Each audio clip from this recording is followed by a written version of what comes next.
Hello, I'm Simon Owens, and you're listening to The Business of Content, a podcast about how publishers create, distribute, and monetize their digital content. For this week's episode, I interviewed the head of Vox Media Studios about the company's aggressive expansion into podcasting. The Interactive Advertising Bureau recently estimated that podcast industry revenue grew by 53% last year and is projected to reach $1 billion by 2021. With so much year-over-year growth, it shouldn't be any surprise that many media companies are aggressively expanding their podcast operations. This is certainly true for Vox Media, which over the past 2 years has launched over 150 podcasts on topics that include technology, politics, and sports. The audio medium is now an 8-figure business for Vox.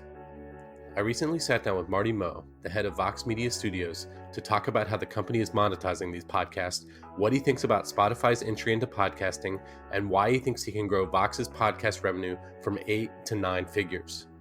Before we jump into the interview, I want to talk about my email newsletter. If you're not subscribed, then you're missing out on some of the most in-depth analysis on the media industry that you'll find anywhere. In just the last few weeks, I've written pieces about how YouTube discriminates against independent video creators and why news publishers made a colossal mistake when they shut down their website comment sections. If you're not subscribed, then you should pause this episode right now and go to simonowens.substack.com to sign up. But don't just take my word for it. Here's media entrepreneur Alexis Grant talking about why she enjoys my newsletter. I love a lot of things about the newsletter. It's one of the few that I read religiously, and I think the biggest thing that I like about it is that you interview people who are a little bit off of my radar, people who I may not have heard of before. So a lot of the newsletters and podcasts, they end up recycling the same names. And whenever I open yours, I find that I get to read about and learn from somebody who I might not have heard about before. And then I also just love that I get to learn every time I read something. So I'm always thinking about what new things can I do in my own business. And I think you give a lot of practical ideas for things that I can actually try. Again, if you want to subscribe, go to simonowens.substack.com. That's simonowens.substack.com. Okay, now let's jump to my interview with Vox Media's Marty Moe. Hey, Marty, thanks for joining us. Thank you, Simon. Good to be here with you. So you run Vox Media Studios. I feel like that's a recently formed division within Vox Media. What does that encompass? That's exactly right. We started building out a few years ago a strategy of original television production, podcasting production, film and documentary work, and it was an experiment that we wanted to develop in a small way over time. And over the years, it's become a bigger and bigger part of our business. It's a really promising part of our business that's growing fast. And we thought it was about time to really solidify and formalize it in creating a new division of Vox Media called Vox Media Studios. And we thought it needed somebody to head it up, and so I took on the challenge, and here we are. So broadly, it's all broadcast within Vox. So podcasts, videos that go on like YouTube and Facebook Watch, but then also your television efforts. Like I know you guys have a show on Netflix and have a few other deals in the work. So all of that is falls under the rubric of studios. Exactly. But your tenure at Vox predates even its podcast and video efforts. I know that I think you worked with Jim Bankoff, the CEO of Vox, at AOL. When did you come into the company? So I came into the company in 2010, and then as an advisor and more formally in 2011. I co-founded The Verge, and when I left AOL myself in 2010, it was with the intention of starting The Verge and a new media company building up from there. And Jim and I had a fortuitous conversation along the way for breakfast, and he was at SB Nation, Sports Blogs Nation, and they were simultaneously thinking about going into new verticals themselves. And we quickly seized on the idea of coming together to do this to form Vox Media, and it was a very quick process in doing that. We'd worked together for years. We're good friends, and it just seemed like too good an opportunity to enable ourselves to get to scale in premium content as quickly as possible, as we saw the market for brand advertising for premium content on the web really picking up, and the opportunity needed to be seized quickly. So that's how it all came together. And so when you were at AOL, were you working on the media properties like TechCrunch, Huffington Post, Weblogs Inc., all that kind Exactly. of stuff? So I ran all the original content at AOL at the time, and we were launching new brands at the time. We were building up, continuing to build the network that came out of Weblogs Inc., which was Engadget, Autoblog, Joystick, and the like, and the underlying platform for it, which was called Blogsmith. We actually had Brian Alvey on the show. Terrific! Who co-founded Weblogs Inc. and built that platform several months ago. So I know the story. That's great to hear. Love Brian, and he was instrumental in all of that growth. And for us at AOL, it was really the first opportunity that we had to, from scratch, really create individual brands, original content on the web, and see what worked. And it was really the fundamental lesson there was just the power of quality, and the power of doing news, doing content that people cared about in categories that they care about, and seeing that the fluidity in the web market at the time really gave an opportunity to create wholly new brands that could become household brands just overnight. The Verge launched, and about a year later, readers and people who knew about The Verge thought of it as just, this is this great thing that it's been here forever, and they couldn't quite believe it had only been around for a year. I remember the pre-Verge site, This Is the Next. This is my next. Yes. Or was it This Is My Next? Yeah. As a kind of placeholder. So we're here to talk about podcasting in particular and the strategy there. So tell me about your kind of transition into that and what kind of the evolution of podcasting. Because I remember in the early podcasting days at Vox, I think a lot of them were produced by Panoply, which was at the time a podcast network that was owned by or was a sister company to Slate. It still is, but it's doing different stuff now. Correct. So what was kind of the thinking there? Were you guys just kind of dipping your toes and we're going to try this? Because that was several years ago before we've seen the massive explosion that we've seen now. Walk me through kind of how you guys have slowly built up your podcasting operations. Exactly. And my evolution is kind of related to that. Originally, I was in charge of our content operations, and then I became moved from that to be in charge of our revenue operations and strategy. And really, over time, what my focus has been at the company is to try to take on big new areas of potential growth that we think can help carry the company forward and continue on its growth path, and seize the opportunities that are really at our grasp. So podcasting was exactly kind of in that bucket of things,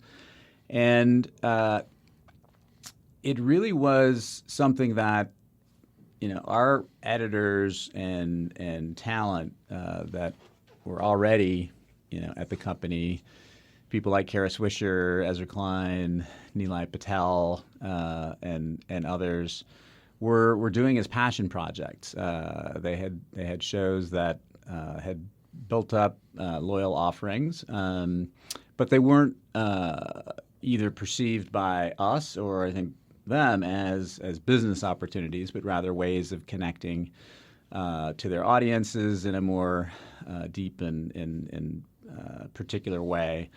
And as a result, I'd say 3 years ago, still, podcasting is something that we would have considered a hobby here at Vox Media, and that it was a great way for certain of our writers to do something that they love, that was very intimately connected with what they already did, but to connect with their audiences and readers in this new and hyper engaged way. And as a result, we had all manner of Band-Aids and rubber bands that were holding our podcasting efforts together. We had, for example, 3 different companies that were helping us with production. As you said, Panoply was one of them. They helped us with producing here in D.C. for the Vox podcast. The Weeds, the Ezra Klein show, I believe. Exactly. Yeah. And Cadence 13, formerly digital media, was producing Kara's show and Peter Kafka's show, our Recode shows, for us in New York and San Francisco, and then for The Verge, we had another production company working with us. So we also had 3 different advertising sellers that were selling the ads on our shows, and we really had no idea how much money we were making anyways. We had no idea whether this was a profitable business or one that we should really be investing in. And so about 3 years ago, we started really looking into it and gathering the data, understanding the market better, understanding the industry better, and formulating a plan that we thought made sense for Vox Media. The good news for us is that podcasting is just so perfectly adjacent to what we already do. It's really in depth, in many ways conversational. It could be narrative, but journalistically very close to what we already do. And so it was a natural, from a content perspective, a natural fit for us to continue to do it and do more of it. The question was, from a business perspective, is this something that we can justify putting a lot more into? And in the course of our work, we concluded that yes, absolutely, this can be a business. We have to start to organize ourselves and really operate like this is something that's strategic to the company. So did you start bringing things in-house? We started bringing things in-house. We started kind of going from 3 different publishing platforms to one. We had to go through, for each of these, we had to go through a process of figuring out who to ultimately partner with, figure out how to think about it from a sales perspective. As you know, in podcasting, there are kind of really 2 distinct advertising markets. There's the direct response, traditional podcast advertising market, which is represented by a handful of agencies that are totally different from the ones that our sales team has been working with over the years, the brand digital agencies. And then the brand digital agencies are, and those companies are the other big market, and probably we think the biggest growth opportunity over time for podcasting. But you have to organize around those distinct opportunities very differently and with different people and focuses and skill sets. And so from platform publishing, from producing in-house, building out our infrastructure internally, like the studio that we're sitting in now. Mm-hmm. I should say that you're probably noticing that the audio quality is much better now than usual. It's because I'm in Vox Media Studios instead of recording from my computer. You're welcome to come anytime you want, Simon. And then on the advertising side, the same thing. It's we transitioned. We kept working with Cadence 13 as our exclusive ad representative in market, but we decided over time that we would start to take more and more of that in-house, and by the end of this year, we had taken 100% of the ad selling in-house, and so we're now handling both the DR market and the brand market, and seeing just a ton of growth. So, was there a moment where you looked at a graph and was like, "Holy crap! This is like more than a rounding error. We need to pour more gasoline and put more resources into it, or was it more of like a because the weeds came on and you could even tell the doubt in their voices, like, does anybody actually want to listen to three people just nerd out on wonkery? But it amassed, like, a very quick audience, and then I feel like pretty quickly after that you started to see more investment from Vox into podcasts. Was there like this kind of surprise moment when you realized that, wow, there really is an audience here, and it's starting to, and we're hitting this growth curve because Serial just happened and now we're seeing mass adoption of podcasts, like, or was it just kind of like a slow realization? I think it was a steady realization. I don't think there was one aha moment, but as we began to put all the different pieces together and put the numbers together, it was clear that the numbers that we were seeing internally, in conjunction with the numbers that we were seeing out in the market and in the reporting, both in terms of audience usage and the growth and the overall podcast listener base, as well as the growth in the advertising market, were all kind of saying the same thing, which was, this is a medium that we should be taking really seriously. It can and should be a very strategic part of our business, and it can and should be just a very integral part of the way that we think as a company about content. And so we're still in that process, and it's taking place rapidly over time. But our editorial teams, our podcast production teams are working tighter and tighter and closer together all the time. And I think you see in the product that we're just getting better and better at this. And part of that for us as a strategy was, and we took the same approach in television, and that is, if we're going to do this, we don't want to do it lightly. We don't want to be unduly dependent on third parties for production, for the services that really are required to build up all aspects of the business, because the making of the stuff is integrally important to the end product. And we need to have as much control over that from soup to nuts as possible, just like we do the other work that we do. And so that for us was critically important, but also a bigger lift. If you're outsourcing to third parties for production, you don't have to build the studios, you don't have to build the teams and the infrastructure and the processes that enable that all to happen. And if you're outsourcing to a sales group, you don't have to build that sales infrastructure. It's just a very different task. But at the end of the day, we felt and feel that if we do the investment, if we control the process, if we really think of this as a core business on its own to the company, that we're going to reap a lot more benefit, both financially, and we're going to produce more and more and better content. Well, speaking of that, like, you guys have been launching more narrative podcasts lately. Like, you have Today Explained, The Impact, you just launched one on pop culture.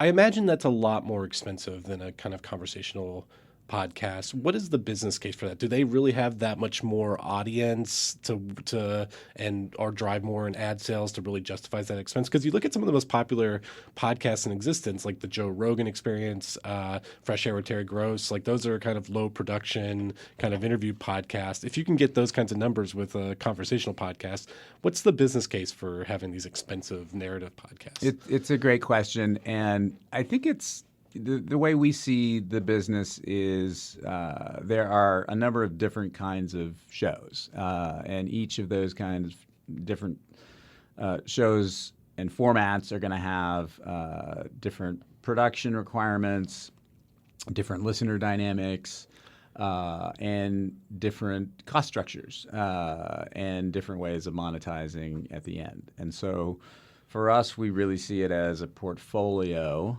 approach where we know we're going to have a certain number of great kind of, as you say, star-driven talk formats. And for us, you mentioned Joe Rogan. For us, Kara Swisher, Ezra Klein, Eli Patel, Peter Kafka. Those folks are squarely in that camp. And even there, we we have learned as we've done more and more of that, in order to really support those shows and those hosts, it's not just plug and play. There's guests to book. There's a lot of organizational requirements that have to happen. There's making sure that we're doing the work to get the hosts out and on other shows or on TV, and just really supporting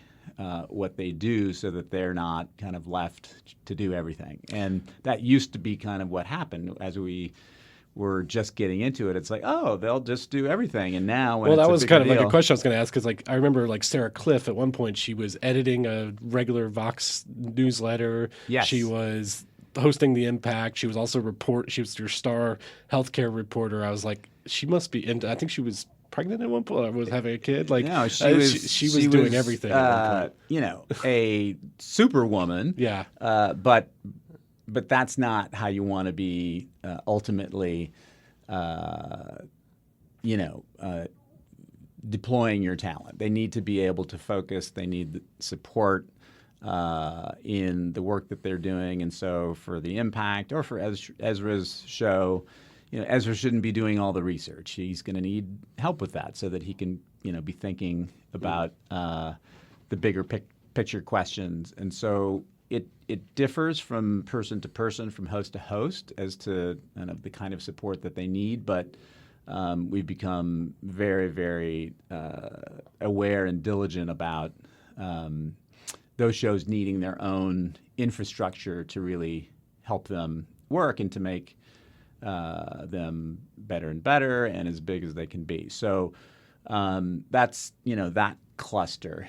Then we've gotten into shows like our daily news show, Today Explained. We're going to be launching a new news show in the fall, which is going to be really cool as well, in a different category.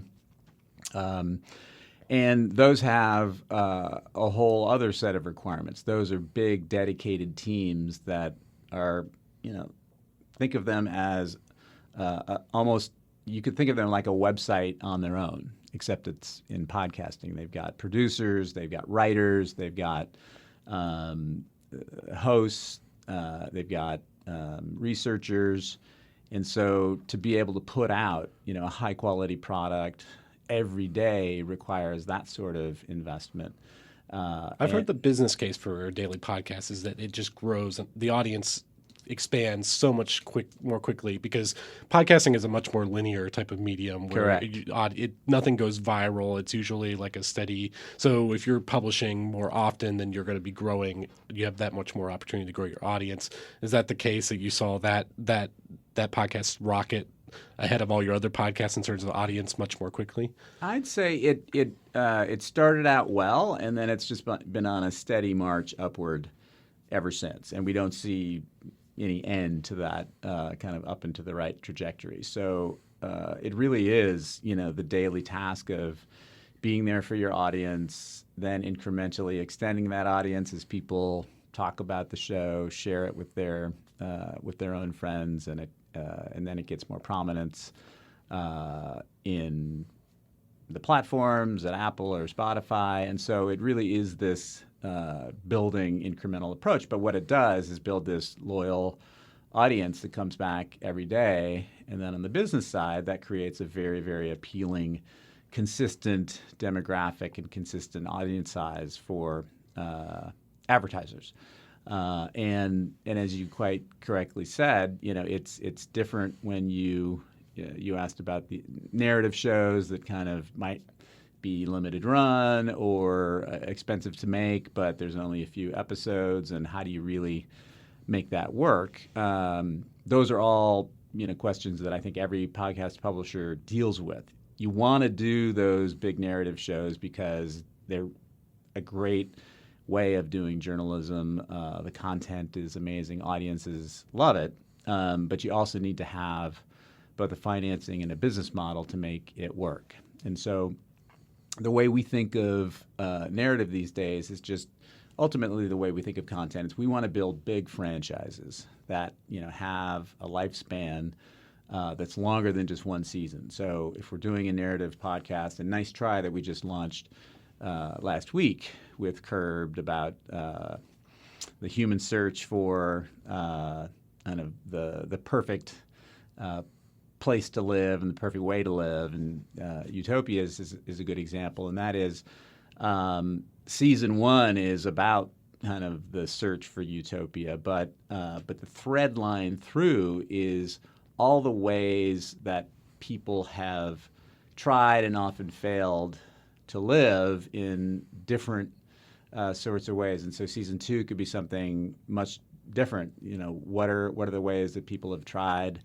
in architecture and not necessarily succeeded, but the lessons learned have gone on to advance human design and human living over time. So what we're really looking for is narrative approaches that can extend themselves to multiple seasons, so that and have a topical thread holding them together, so that each one of them doesn't have to stand on its own, and so that we can have a like-minded audience that we can appeal to with different programming represented by different seasons, well into the future. So we're trying to stay away from big limited run programming, because it's both expensive and tough to monetize because the audiences are unpredictable and the show doesn't really have a track record. But when we do that, we might look to, if there's a partner that wants to do something special like that, we might look to co-develop with a partner. And that could be anyone from Midroll that we partner with, or Spotify, or people like Luminary, who we've talked to. We haven't done anything with Luminary, but the notion there is that there are other business models out there for platforms that might justify a different kind of show that we would be interested in making and to get out into the world. And so we might figure out a way of financing it that way. Yeah, I've heard that before, that the limited run series, they might be better for like paid platforms like Spotify or Luminary, because you don't have enough of a build up an advertising base for it. But speaking of Spotify, I'd love to hear your thoughts on it. Obviously, it's made some big expansions in the podcast lately, acquired a bunch of podcast company, just started testing out new podcast playlists. Do you view it as just another podcast player? I know its analytics are slightly different because it's caching, episodes. What do you kind of view Spotify as when you from a business case? Like, do you think that they could really bring in new listeners to the field because they have a lot of a huge base of music listeners that they're trying to convert? Like, what kind of opportunity does Spotify present for a company like Vox? Yeah, well, first of all, for Spotify itself, I think it's a massive opportunity, and we're really excited about what they're doing in podcasting, and see it as something that is going to raise the level of the game for the whole industry. And anything that brings new listeners to the kind of work that we're doing is goodness as far as we're concerned. And we're eager to partner with Spotify in ways that can help them and help us bring more great programming to market. So we see it as over time, they're not going to just turn the dial and all of a sudden all of their users are going to be listening to podcasts. I think they're smarter than that. They're a very deliberate company that is all about the end user and has, I'm sure, a very important product roadmap that they're not going to just kind of turn away from. But as you see the changes that they're starting to make with making podcasting a more prominent part of the user experience and very integrated in what their listeners are able to access and see and discover, there's no question that it's going to be a more meaningful platform for us. And we just see that as a great thing for people to be able to discover and listen to more of what we're doing. Can you see a future in which they're inserting ads into your podcast, or giving you a piece of the pie for any paid listens like they do with music companies now? Yeah, I don't have any, inside dope on that, but I don't see why that couldn't be part of the future. I think one thing that the big platforms have to, in some ways, give reasons for publishers to want to, invest more into the work that they're putting into those platforms. And so I'm hoping that the work that Spotify is going to do to both create better listening experiences, better discovery experiences, as well as potentially new sources of revenue for publishers, that's just going to put heat on other big platforms that we love, like Apple and Apple Podcasts and Google and everyone else that's in the business of distributing podcasts. Does Spotify negatively impact your ability to insert dynamic ads or to properly measure anything for your advertisers or anything like that, or you're fine? No. At this point, no problems with that at all, and I think it's just going to get more smooth as they kind of integrate the pieces that they're putting together and work through their roadmap and their strategy. So podcasting for most of its history has been this kind of open ecosystem. You just need an RSS feed to be distributed across the apps. But we're starting to see these, closed ecosystems. You've got Spotify. Obviously, Luminary's been kind of a controversial subject. I know a lot of podcast companies pulled their podcast off of it. It's going to have this paid tier. Do you feel like we're starting to create these walled gardens within the podcast ecosystem? And do you think that might be a bad thing? Like, a lot of people draw comparisons to Facebook and how it consolidated its power and then started choking off distribution. Do you think there's any kind of worry about that? I don't worry about it right now. I think there's going to be a lot of experimentation. That's what you're seeing. In Luminary, there's obviously a lot of investor interest in this space. Any industry that's growing at about 40% year over year is going to generate that. And so we're going to see a lot more innovation, a lot more efforts to attempt new business models, to disrupt, and I think it's great. The more of that, the better from the publisher perspective, because ultimately it's just more demand for what we do. I think if there are different business models that emerge for us, then that's great as well. We see it on the TV side where closed ecosystems are great because they allow us to produce high quality original television content for them because their business model supports doing that. And so for us, we want to create great programming, great podcasts, new business models, new investment are going to allow us to do that. And we see our ability to continue to scale the kinds of podcasts that we do across the board, the subject matters that we're covering, the formats that we're doing. All of that is just going to be fueled by this growth.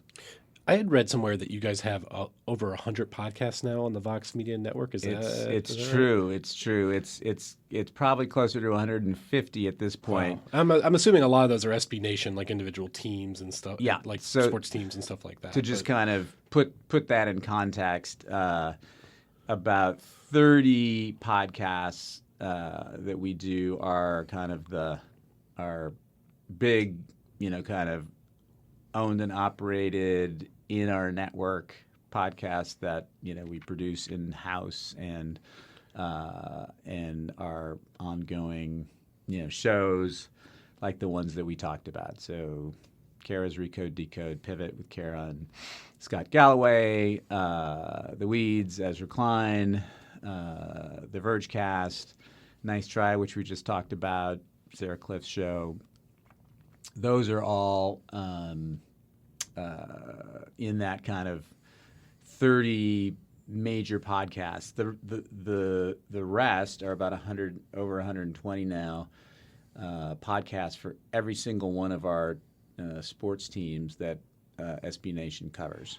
and that is an effort that is just started less than a year ago and has been ramping up really quickly. But we see that in and of itself as a huge opportunity in podcasting in general. It's just no one's done anything that ambitious. No one's done anything that comprehensive. Is that a different business? Because like it's more local. Like you don't think of podcasts as being very localized, but that's a localized business, right? Like, is there a difference in terms of audience building and advertising, selling, and stuff like that? That's going into. I think there's going to be some opportunities in local markets to do advertising at that level, but ultimately, this is still a big national audience. It may be locally oriented in its kind of listening interest, but in terms of being a big national audience, it's the same.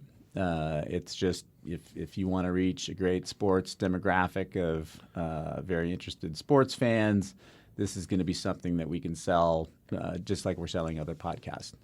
What will be important is dynamic ad insertion and being able to sell what we refer to as rotational inventory, so that one advertiser can buy across a whole sports network or league, could buy across all of sports instead of necessarily having to buy 100 different shows with 100 different host reads. So we're trying to make that as efficient as possible. And I think that's the way that's going to end up working from a sales perspective. With having so many podcasts, like in terms of a new podcast rollout or promotion, like in terms of, it's very hard to drive podcast listening. Like we talked about before, it's very linear. There's no virality. Do you find having a growing network that you're able to advertise different shows on other shows, and that drives a lot of new listeners to hugely important to have a base of existing listeners that you can promote new shows that they might be interested in is crucial. It just means that you don't start from scratch on every one. And so for us, the important thing is how to promote new shows and existing shows to our overall network of listeners, and do it in a way where ideally you're programming and promoting shows that you think are going to have an affinity to what they're interested in. So if we're launching a big new tech news show, then we think promoting that show to the Today Explained audience is going to make a ton of sense, because these are people interested in the news. Technology is just a bigger part of our news environment these days, and so it's going to be kind of a perfect overlap. Maybe not everybody decides to subscribe, but a good chunk we think will. And so having those existing audiences we think of as just big promotional assets that can really help launch a new show and do it quickly and get it to critical mass quickly. And we've seen that with our recent launch of Nice Try, which we launched last week. It's in the top 20 of Apple Podcasts, overall Apple Podcasts right now, and it's just kind of off to the races. Do you do what Gimlet does, where they run an episode in a different podcast feed to try to drive? Or sometimes we do that. We try to take a very deliberate approach about how you do that. We don't want to inundate our users with kind of random. I've heard some complaints episodes from Gimlet fans of where they do that too much. And we don't want to force feed. Yeah. That's right. And I think it's, they were probably experimenting and probably learned some lessons there as well. And we're always experimenting with the right ways of promoting and trying to take feedback from listeners about, what makes sense, what feels right, and what feels intrusive. You talked earlier about the two realms of advertising, brand advertising versus direct response. For most of podcast history, it's been direct response advertising. Correct. A lot of industry watchers say that, when the podcast that makes the next great leap forward in terms of being a business, it's when the brand advertisers, the Ford Focuses, the Microsofts of the world, the toothpaste companies of the world start advertising. What are you seeing in terms of that kind of growth? Are you seeing more and more brand advertising? Are they kind of getting over their skepticism? Like, what are you seeing from that side? I think it's early days, and it's a process of education and answering questions. Brands are very, very interested in this medium. They see the growth numbers. They see something that is, an intimate and engaged listening experience. And so there's no question that they're going to increasingly come into this market. I think some of the questions they have are, so how does it work? And what are we buying, and who's listening, and can we get a better sense of potentially demographic data? And as we all know, in podcasting, there's not as much granular demographic data as there is on the web, which is what brands are used to. And I know, but like TV and radio, I don't know. They always talk about, it's not granular enough with podcasts. I would take podcast downloads over a metric over whatever Nielsen tells me 100%. any day. But supposedly advertisers trust Nielsen a lot more than podcast downloads. Well, I think this is part of the education process, and I think the proof is going to be in the pudding. And the more we can bring brands into this environment, test it out, show them that we can demonstrate, one, exactly what they're getting, and that listeners typically listen all the way through, at least 70% through, and so they're definitely hearing the advertising. We know from surveys that podcast listeners overwhelmingly appreciate the advertising, particularly when it's done well and creatively. So you have a very receptive and engaged audience.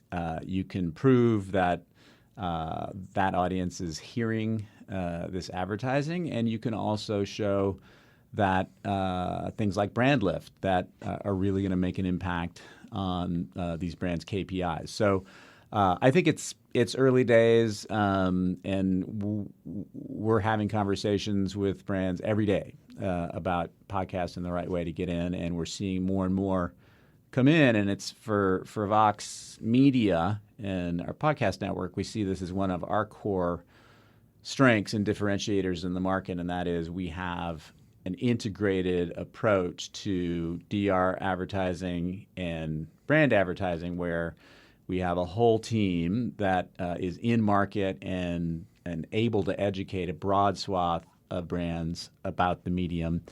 And then we have a dedicated team that can focus on the different needs of DR advertisers, but we can bring both, the best opportunities and the best process and results to both of those markets, which is really something that very few other players have. If you have kind of the original or native podcast businesses, they've been, their world is the DR advertising world, and they're just trying to kind of figure out how to crack into the brand market.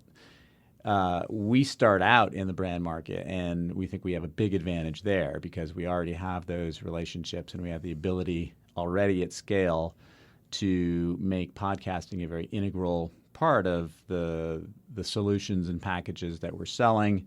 We're newer to the DR market, but that market is something that we feel very comfortable in already, and with our products and with our shows, we see that as something that's going to just be a very natural evolution for us. So both are important. I think long term, the bigger growth is going to be on the brand side because that's just where the bigger dollars are ultimately. But we're very committed to both markets. I've read a quote from you saying that podcasting is an 8-figure business for Vox Media. That is correct, and we're our goal is to make it to add a digit to that and make it 9-figure. But it's growing. It's big. It's substantial for us. It's growing fast, and that's why it's so important to us. Well, there have been a few cases where media companies have actually reached a point where podcasts are generating over 50% of their revenue. Like The Rinker is one of them. Slate said they're probably going to hit 50% soon.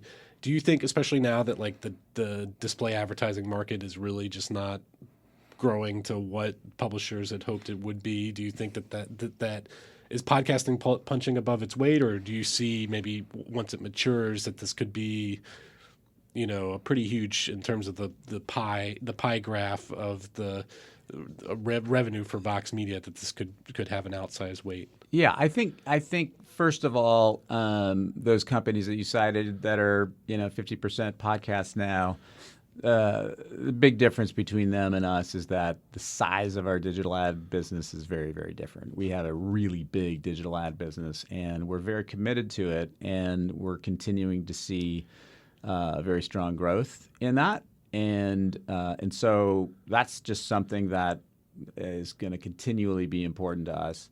That being said, we very much want, at the company to see a portfolio of revenue that begins to not necessarily even out over time, but to really become more diverse. And so on that portfolio or pie chart, you're going to see a big digital advertising number. That continues to grow. You're going to see a podcasting number. These are faster growing markets, and so they're going to expand in the pie chart. On the television side, also a very fast growing market. You'll see a bigger slice of the pie on that.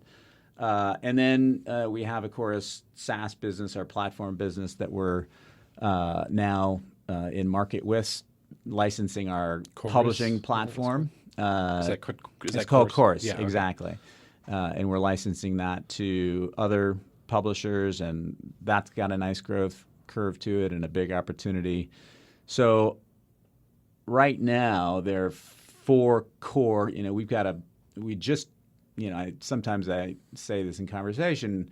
A year ago, we were essentially a one-engine airplane in terms of our revenue mix. Digital advertising really was just, the vast majority of what we had.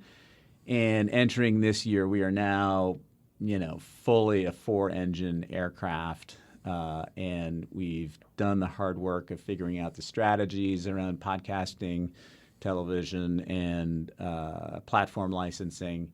And now it's a question of building out the infrastructure, scaling those businesses, and taking them as far as we can, as fast as we can. And so you head up the studios. Yep. What kind of integration is occurring between the podcasts and the rest of the entertainment and video divisions? Like Gimlet Media has been really successful in selling TV IP rights, film IP rights to its podcast.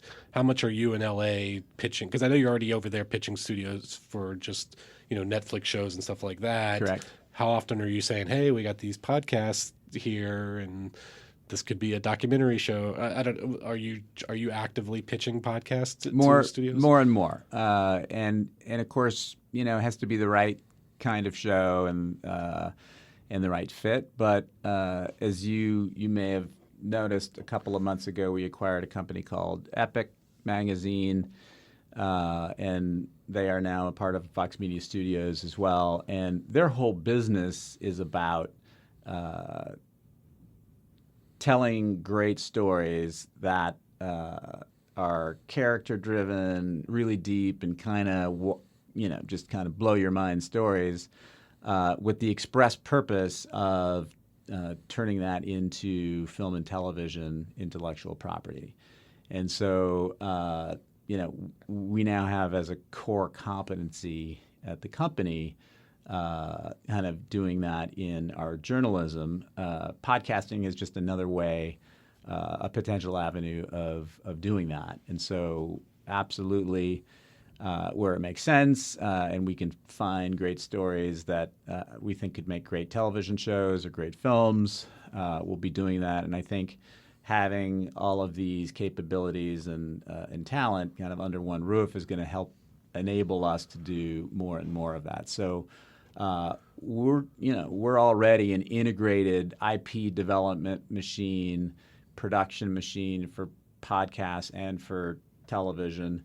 And I think it's going to go the other way too. I think we're going to see some ideas that we, maybe see a television show and, hey, let's build a podcast kind of off that concept, because we think we can do different things in audio than it's able to do as a television show. Well, you do take this concept called Explain. So there's Today Explain. There's a Verizon Netflix show called Explain. Exactly.